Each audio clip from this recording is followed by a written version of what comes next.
하나님의 자녀들은 거룩한 백성들입니다. 거룩함은 하나님을 바로 섬기는 데에서부터 시작이 되지요.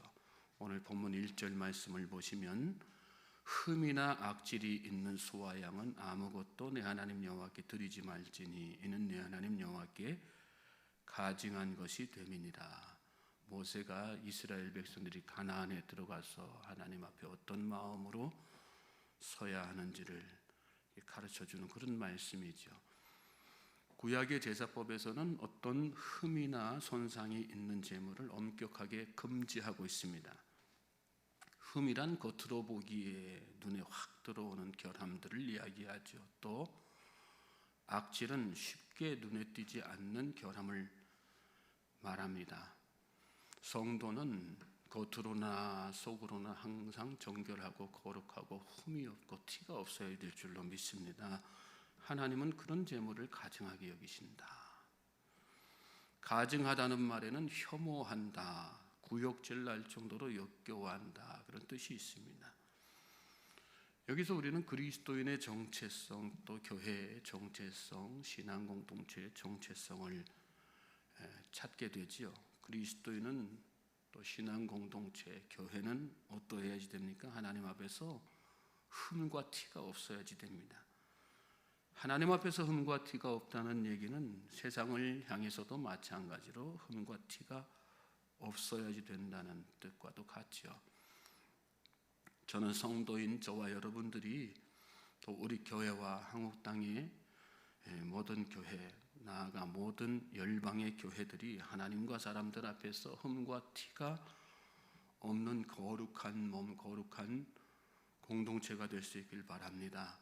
성령 충만해야지 됩니다. 성령 충만하지 않고는 거룩해질 수가 없습니다.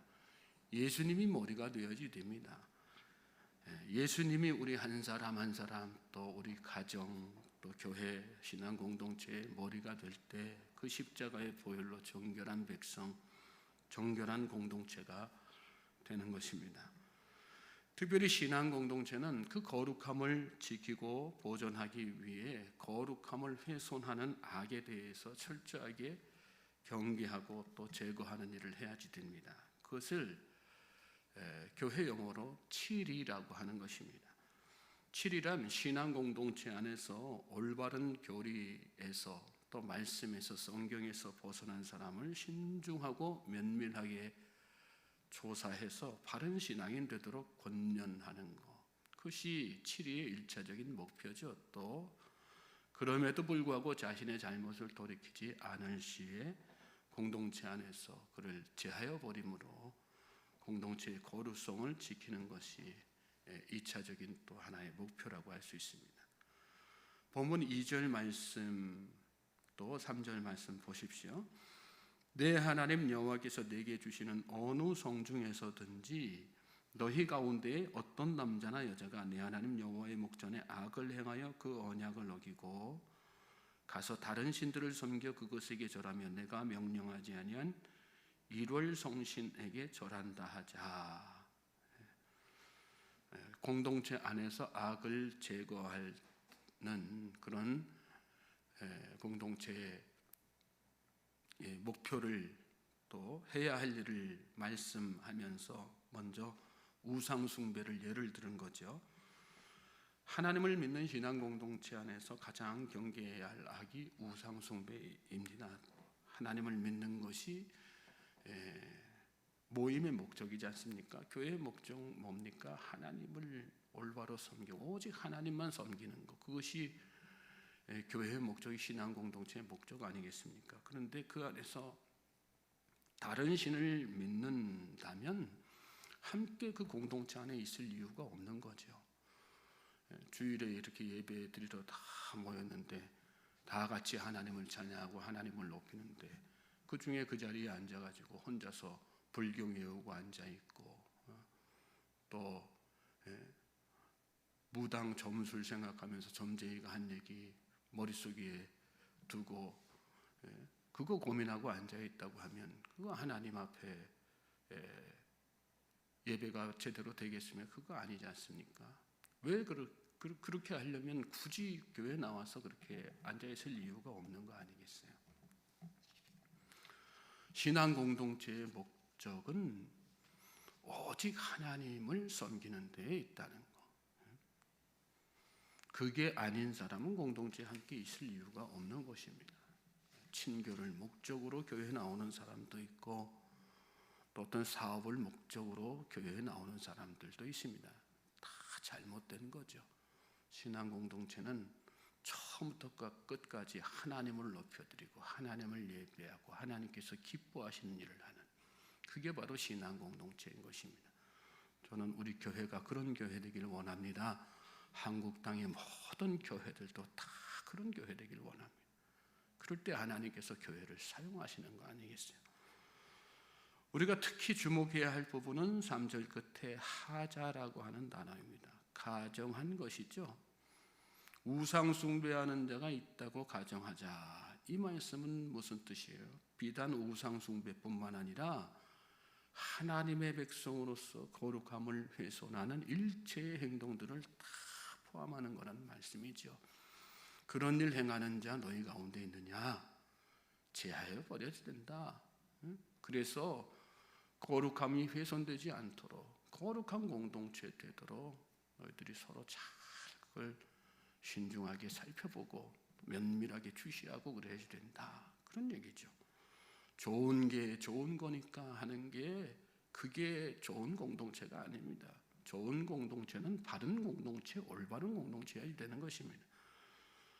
신앙인으로서 거룩하지 못한 일체의 범죄 행위들, 술 취하고 방탕한다든지 불순하고 불경건하게 예배한다든지 하나님 앞에서 악으로 여겨지는 일체의 모든 행위를 하는 사람이 있다면 누구라도 치리의 대상이라는 그런 말씀이죠.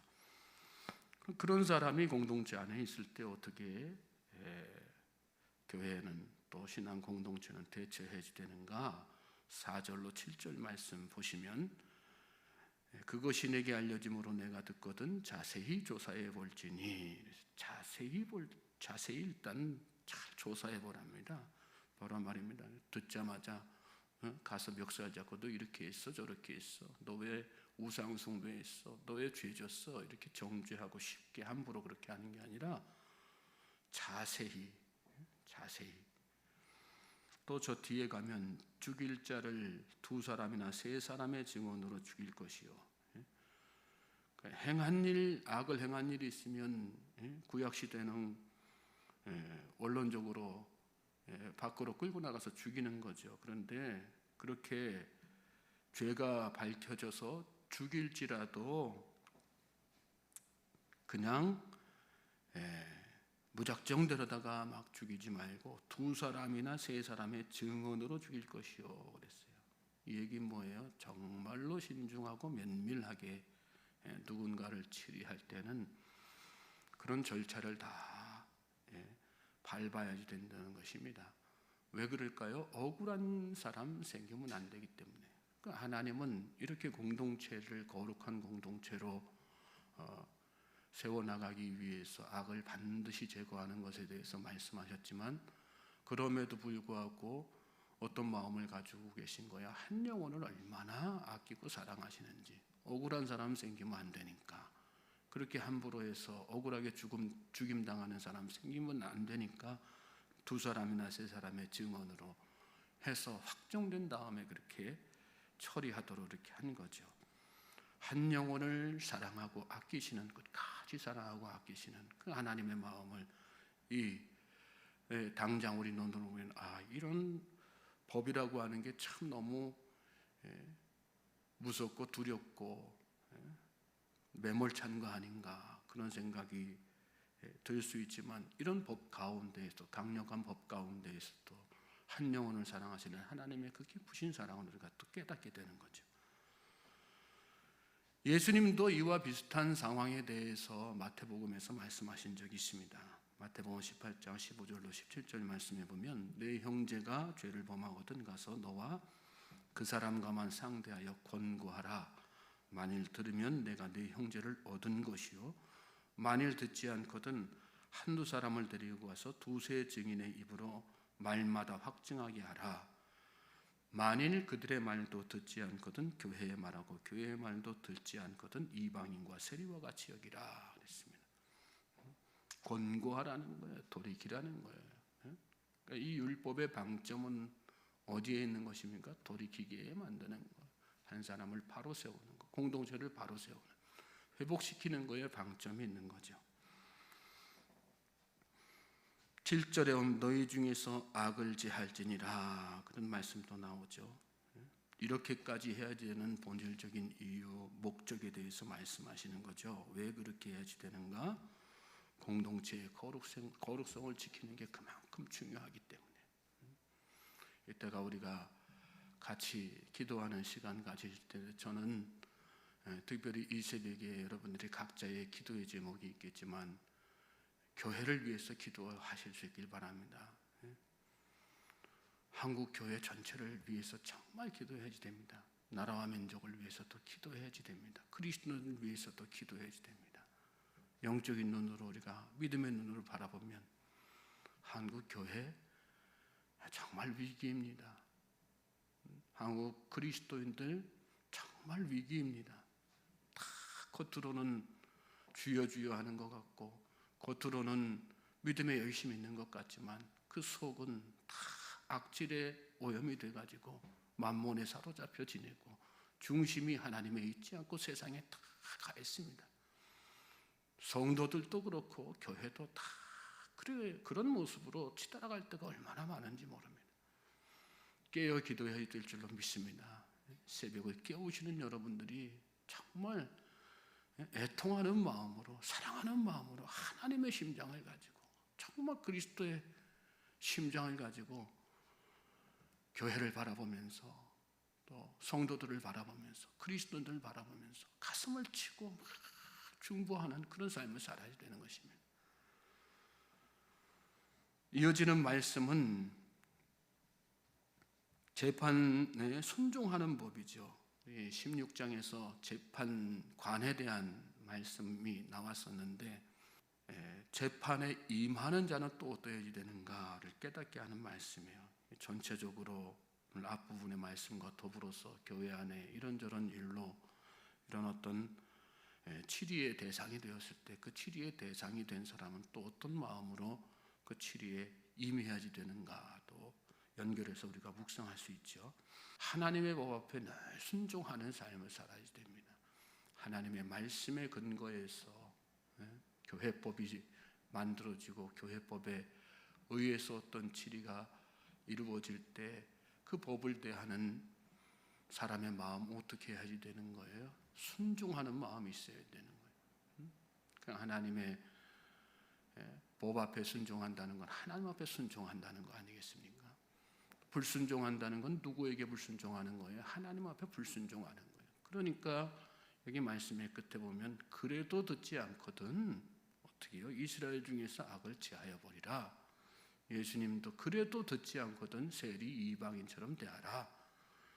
그런 말씀하셨지 않습니까? 마찬가지죠. 순종할 때 하나님의 권위에 순종하고 교회법에 순종하고 또 성경 말씀에 순종하며 살 때 성숙한 신앙이 되어가는 거고 거룩한 공동체의 일원이 되어가는 것입니다. 그러므로 말미암아 공동체가 교회가 또 신앙 공동체가 신앙의 가정이 잘 거룩함을 지켜가는 그런 공동체가 될 수 있는 것입니다. 오늘 새벽에 주신 이 말씀을 잘 기억하면서 하나님 앞에 무엇보다도 나 자신이 거룩함을 지키기 위해서 애쓰고 또 거룩함을 훼손하는 것들이 있다면 다 제하여 버리는 일에 열심을 다하고 또 하나님의 말씀에 철저하게 순종함으로 그래서 거룩함의 완성을 이루어 나가는 저와 여러분 될 수 있길 주님의 이름으로 소망하고 축복합니다. 하나님께서 그런 사람을 기쁘게 여기시는 것입니다. 그리고 그 사람의 인생을 들어쓰시고 축복하시고 하나님 나라의 삶을 살 수 있도록 이끌어 가시는 것입니다. 오늘 이 하루가 저와 여러분의 그런 복된 하루 되기를 다시 한번 주님의 이름으로 소망하고 축복합니다. 사랑의 아버지 하나님 감사합니다.